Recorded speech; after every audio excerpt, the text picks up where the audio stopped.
Welcome. Baruch atah Adonai Eloheinu melech haolam asher kitshanu b'mitzvotav v'tzivanu la'asot b'divrei Torah. Amen. So I would like to mention before we actually get into the Seder of the week. So in preparation for the next major holiday, quote, which is Tisha B'Av, I started to read Midrash Rabbah on Eicha. And I have to say that I'm using the Art Scroll. Art Scroll has come through with an incredible translation and interpretation of so much that is foundational and really been inaccessible to the English-speaking public for a long, long time. So I started to read Midrash Eicha again. That's a whole Midrash on the Book of Lamentations, which of course is the scroll we read. And right at the very beginning, there's a whole section called the Petichta, which introduces the book and basically deals with this whole question of Eicha, which means how did it happen? And so in answering that question, one of the things they say is that it was essentially a neglect of Torah that caused this whole tragedy of the destruction of the temple in Jerusalem to happen. And then they go into more detail as to what they mean by that. And interestingly enough, they come up with an explanation that I think most of us would never guess. And they say because they didn't say the bracha for studying the Torah. So why should it be so important to say the bracha we just said? The fact that they omitted it, what's the big deal, right? And so there's some discussion about what the big deal is. And the issue is that when we make a bracha before we study Torah, in a way, it's saying that we consider Torah study so important and so delightful that we enjoy it so much that we want to thank God for commanding us to do it. So it has more to do with at least according to one of the later commentators on this particular issue, says that that's the reason why it was such a heinous crime that they committed, because they basically, by not saying it, they were saying, well, we really don't enjoy doing this that much, and we don't get that much out of it, et cetera, et cetera, et cetera. So just an interesting observation. I just thought I would share that with you. So there is, of course, a bracha that follows, or a prayer that follows that bracha, that asks God that the study of Torah should be a delight to us, that it should be something that we find very appetizing. So that is my prayer, believe me, that we do. I'm going to start the screen share. What is that bracha? The bracha, of course, is the one that we say at the very beginning, La'asok b'divrei Torah. Yeah, but the next one you were talking about. V'harevna, it's not, may you make pleasant for us, and in our mouths and in the mouths of all our descendants and the descendants of your people, the words of your Torah. So here we are in Parshat Korach, cousin Korach. So obviously we're already into the issue. Korach, of course, is a cousin of Moses, and we've discussed the fact that he is essentially mounting a mutiny against Moses. Not that Moses doesn't have enough troubles as it is, so he's got this one as well. And also from the tribe of Reuben and Dathan and Abiram. They were not Levites. Korach, of course, was a Levite, but it turned out that the tribe of Reuben was camped right next to that particular family. So now what's happening here, as we catch it again, is that Moses is asking Dathan and Abiram to come and talk about this, to discuss what their concerns are and trying to reach out to them to see if he can resolve what's bothering them. So we did this, we actually stopped here, but I think just to bring us back into context a little more, I went back a couple of verses. Vayishlach Moshe likro leDatan uLaAbiram bnei Eliav. Moses sent to call Dathan and Abiram, the sons of Eliav. Vayomru, and they said, Lo na'aleh, We will not come up. So in a seminar that I'm actually attending, we're discussing this particular issue of, how to engage in polite debate, and was there anything, here's Moses trying to reach out, but does it sound a little bit like, since he's sending for them, that it's almost like a summons, and that there might be some reason as to why they wouldn't want to come, because it would sound like they were submitting, and the last thing in the world, as you'll see, is that they wanted to submit to the idea that Moses had authority. But nevertheless, it's interestingly ambivalent, and in terms of, was Moses 100% right here? And in fact, we are going to see some solutions as we go through this that don't solve the problem. So, but he does try at least to reach out to them, to talk to them. So let's see, there's Rashi, where they say lo naleh, and I'm going to, hold on 1 second, please. Just make sure you're muted, please. So unless you, of course, have a question, and in which case, please use the the reaction button to raise your hand, and that way I'll get to see it right away. So they said, Lo nale, we won't come up, we won't come up.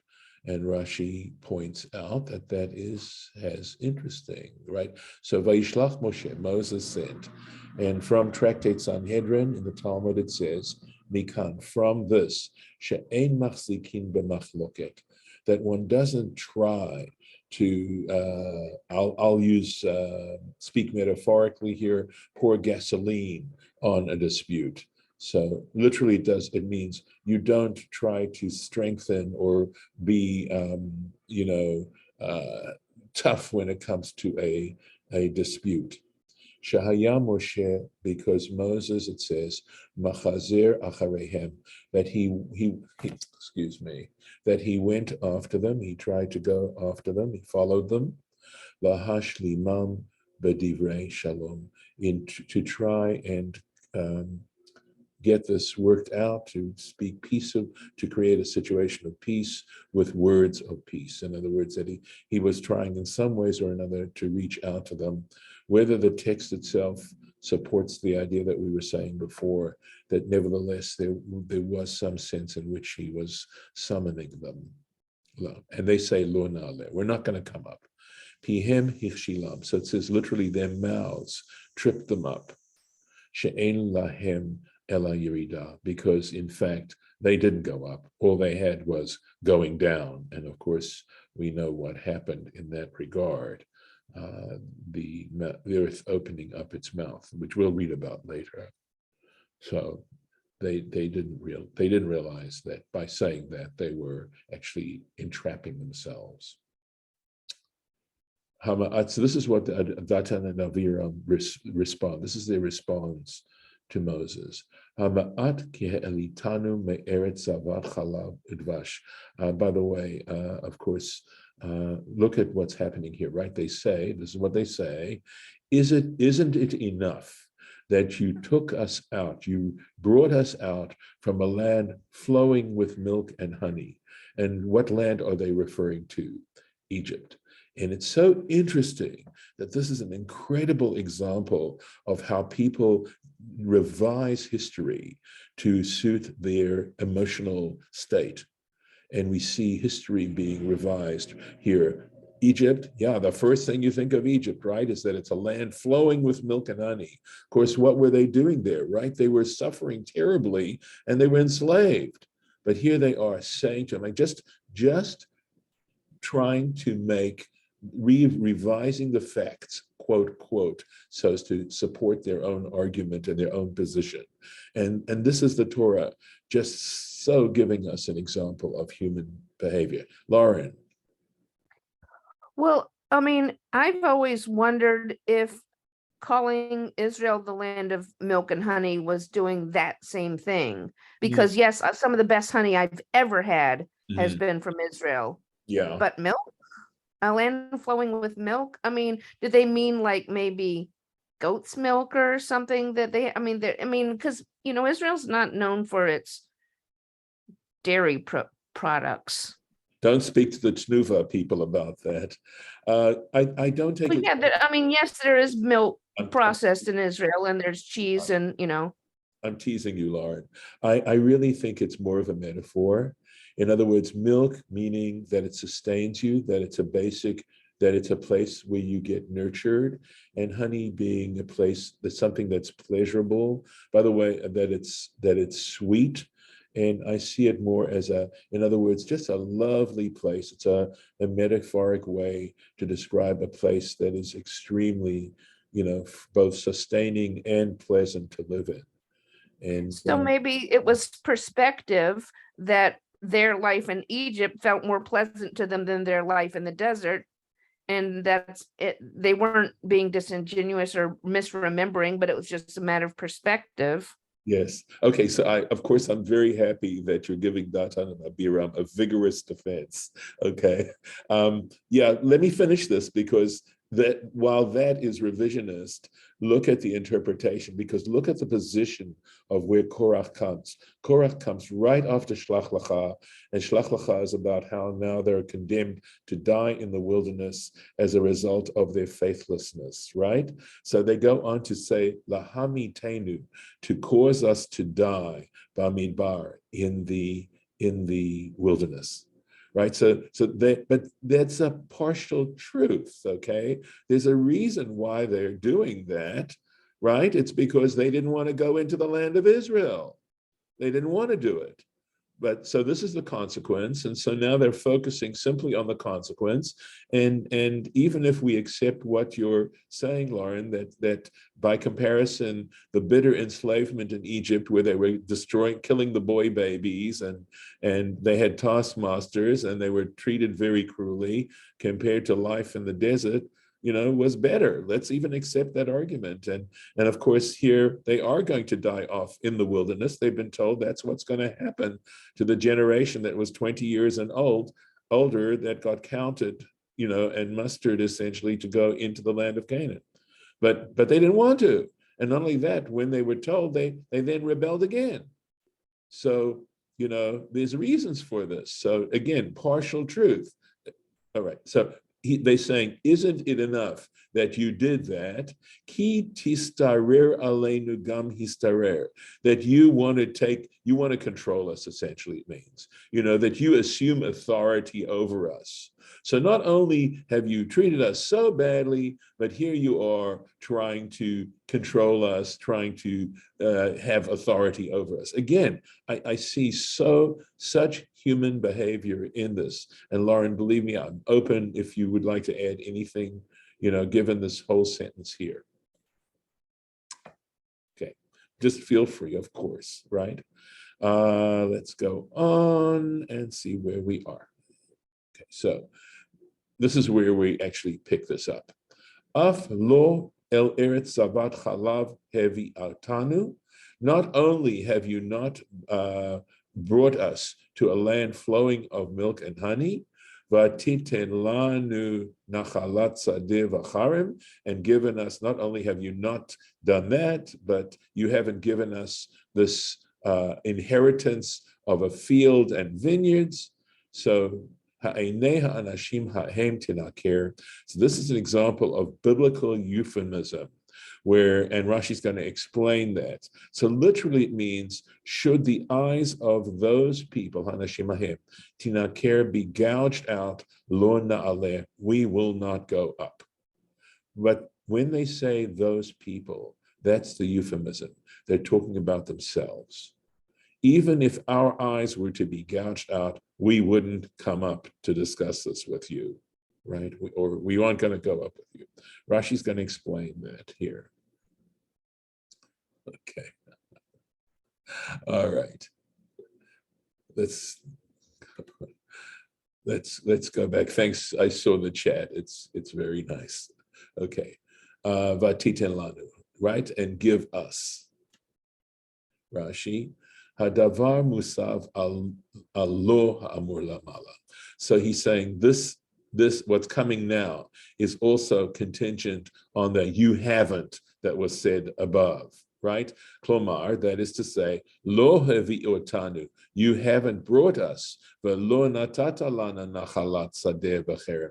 Not only you haven't brought us, you didn't fulfill that part of it, but you haven't given us a portion of a field and a vineyard. Amarta lanu, that you talked to us about. And he says, this is what was said, remember back in Exodus 3, I will bring you up from the poverty of Egypt, El Eretz Tovah, to a good land, the Gomer, etc. Misham, Tanu, from there you brought us out, Velo El Eretz Zavat Chalav Udvash Hevi Otanu, but you didn't bring us to a land flowing of milk and honey. Ela gazarta alenu, but instead you decreed over us, lahamitenu bamidbar, that we should die off in the wilderness. Sha'amarta lanu, as you said to us, all quoting you, Moses, in Numbers chapter 14, bamidbar hazeh yiplu pigrechem. In this wilderness, your corpses will fall. So it's really marvelous how the Torah is set up in this way, that Parshat Korach follows Parshat Shlach Lecha and connects the two together, that this mutiny occurs right now. Again, people don't like being corrected. And they, instead of asking themselves, wait a second, what did I do wrong to deserve this? They'd rather just be angry over the fact that they have to face consequences of their own behavior. So, literally he's going to give us, right? Were the eyes of those people gouged out, etc. Afilu ata sholeach lenaker et einenu. So Rashi's telling us how we're to understand this. Even if you were to send to gouge out our eyes, im lo na'aleh elecha, were we not, if we don't come up to you, lo na'aleh, we are not going to come. We absolutely, adamantly refuse to come and talk to you about this. You know, you're this big cheat, Moses, right? And now Rashi goes in, ha'anashim hahem, those people. Ka'adam, he explains, like a person, hatole kilalato, who hangs his curse, b'chavero, on his neighbor, on his associate. In other words, instead of talking about himself in this regard, he puts it on his neighbor. And we know the object of euphemism. And that's, by the way, this is not the first example. One of the earlier examples that gets mistranslated so often is where Pharaoh talks about, the Israelites multiplying so much and leaving. And he's not talking about the Israelites leaving. Basically, the way he says it, if we understand this particular figure of speech of Hebrew, it means and drive us out, which obviously makes much more sense that that's Pharaoh's concern, that they'll get they'll multiply so much. By the way, which is again, another issue that hasn't changed, right? We see this coming up nowadays in American society, the replacement theory. I won't go into more details on that. I'm assuming you are familiar with that. It's awful, just how you don't learn from the past, you're condemned to repeat the mistakes. And it's sad. It's such a sad commentary on human nature. Vayichar leMoshe ma'od. It says Moses was extremely distressed. Vayomer el Hashem, and he turns to Hashem. He says, Al tefen en milchatam. Do not turn to their gift or their mincha, their offering.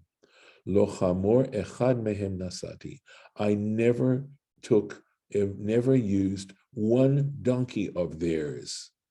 V'lo hareoti et echad mehem, and I never acted with malice to one of them. So here we go. V'yichar leMoshe ma'od.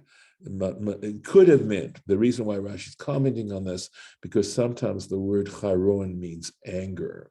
And he says, nitzta er ad le'ma'od. So Rashi comments, it says, it wasn't that he was angry, it was that he was extremely distressed. He was very distressed. And he says to God, al tefen el minchatam, please do not turn don't accept their gift.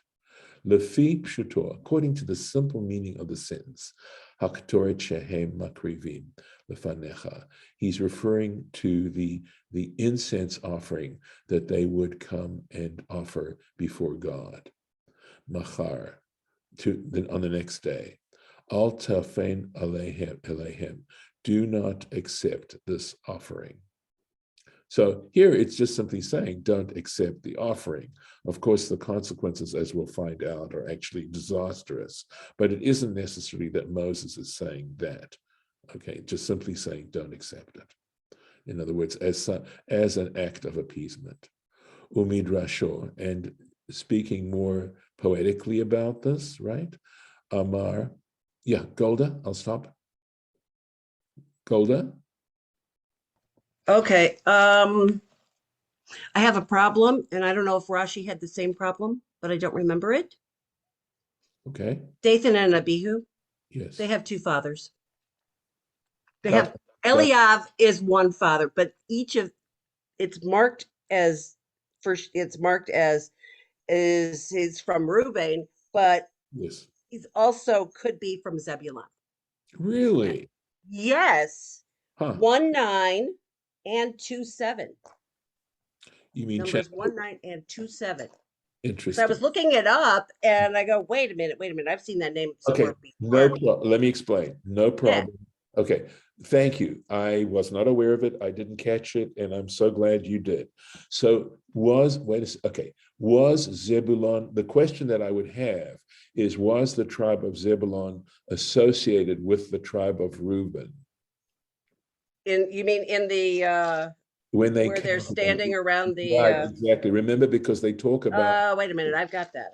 Wait, where'd I so put that that? would be I put that somewhere. without going back to that particular, I'd have to go take my Bible and No, I actually wrote it out, but I gotta find the page I stuck it on. okay.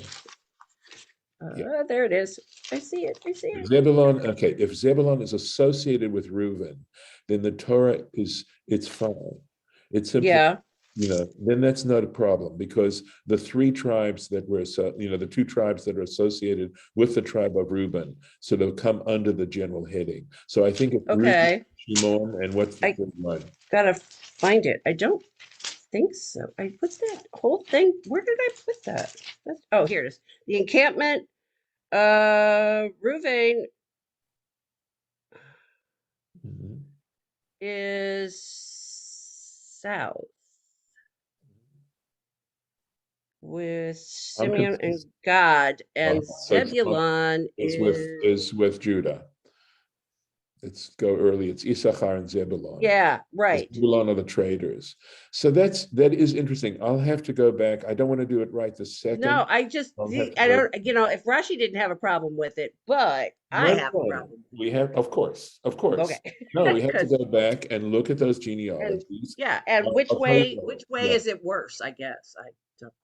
Well, but the argument that they're from Reuben is the fact that that particular this family of Kahat, because both Moses and Korach were Right.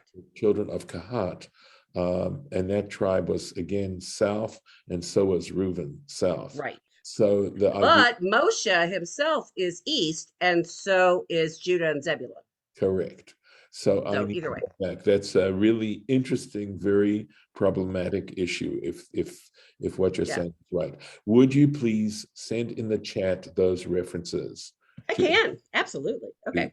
Okay. Thank Let me you. take a look. Thank you for raising that. Let's see if I can remember tomorrow to bring it up. Okay.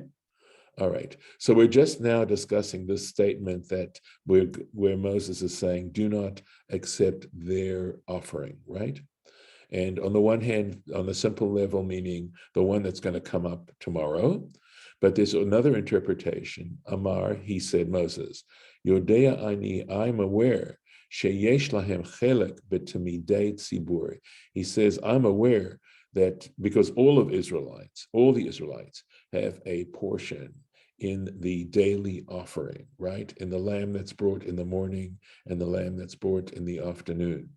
And those are public offerings where every Israelite has, contributes towards the funds for this offering, and consequently also gains a benefit. And I assume it has some kind of atonement value. So he says, Af chelkam lo yikubal lefanecha leratzon. He says, may the little portion they've got in this tamid, may it not be accepted before you favorably. Tanichenu ha'esh velo tochlenu.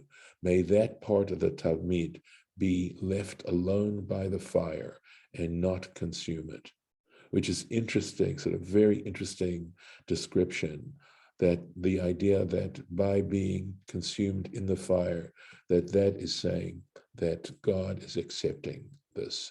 And of course, ultimately, the symbolism is that of a meal, that if you offer somebody something to eat and they don't consume it, what does that mean, right? What's that telling you? So there's something very deeply symbolic about sharing a meal with people, and they're ingesting the meal and taking it. It's something that I only found out once I started to cook myself, how personal it is when you prepare a meal for people and they share it with you. Going on. Lo chamor echad mehem nasati. I did not take one donkey of theirs. Lo chamoro shel echad mehem natalti. I didn't, literally nasati means to carry, right? But here it means not a donkey of one of them did I take. Afilu, even in the case, and this is citing the Tanchuma, that Midrash on the 5 books of Moses, Keshehalachti mimidyan lemitzrayim, when I went from Midian to Egypt, vehirkavti et ishti, and I put my wife on the donkey, right? Ve'et banai, and my sons, al hachamor, on the donkey, and I had the right to take that donkey from theirs. Now, that, of course, raised a question, and I thought to myself, well, remember Moses' position in Egypt at the time, that he came from the Egyptian royal house and had, this is at least my understanding. There may be commentators that explain it in a different way, but at least this is my understanding. Lauren, I don't know if you have anything from ArtScroll that explains it in a different way, but that would have given him the right to take the donkey. Lo natalti ela misheli. I only took my own. So here we go. V'tirgem Onkelos, and Onkelos translated it shacharit, right? He uses the word shacharit, lashon Arami. He says this is Aramaic. Kach nikret. So when it says shacharit, it means to take by way of a levy, like when the government or the king would appropriate something, that ultimately there's this legal understanding that everything we own ultimately is actually, we only own it because the country in which we live, the government, the authority in which we live allows us the use of it. So Rashi seems to support what I was suggesting. He says that word shacharit, to appropriate. Kach nikret angaria shel melech. That is the word that is used to describe a sovereign levy, a levy on the part of a king. Shachvar, right? That's what it's called. And I think this is a good place for us to stop today. So we'll go back here, and that's where we'll pick it up.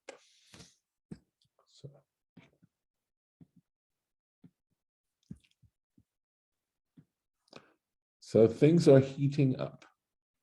So Golda found that she put in the chat a couple of places where Eliab is Reuven or is Zebulun. So yeah, I mean, the other way we could go, which isn't, it's helpful to a point, is is it someone else called Eliav? Is it the only Oh. person? You know, Yeah, that and then there's somebody later too. I kind of looked that up, but it could be. that's not the point. The point is, if we're gonna have two, what the heck, Yeah, but But then Torah should have gone back one more, maybe, I'm not to sure. let us know who Eliav's father was, because they each have a different father. I thought Eliav is Ben Chelon. I thought Eliav is one of the chieftains, but that could be a different. Yeah, no, each Yeah, one of them is a that's the son one. of a I think chieftain. that's Yeah, that's the problem. I think that's the one from Zebulon. Okay, it could Right, be a different Eliav. So it's simply a different Eliav. right. But wait a second. It's not Eliav. It's Dathan and Abiram. Who Right. are the Who are sons sons of of Eliav? Eliav. Right. Right. And Eliav is a descendant of Reuben, apparently. So According I'll go to check. I'll go- my whatever, but they've kind of like totally forgotten about the fact that Yeah. before we got Yeah. to this point, because in 1 and 2 we Right. have that name, but it's a descendant of Zebulun. Nice. Okay. Yeah, and we haven't gotten to the part in Right. 26 yet. Right. And it doesn't talk about, so you're saying it doesn't tell you Eliav's father, which might have Correct. the whole thing. Yeah, I understand. So let me leave the Yeah. session on the recording on that question, and we'll give it a cliffhanger, okay? It's all about I need a question that Rashi hasn't answered. There we I go. just need one. It's your day.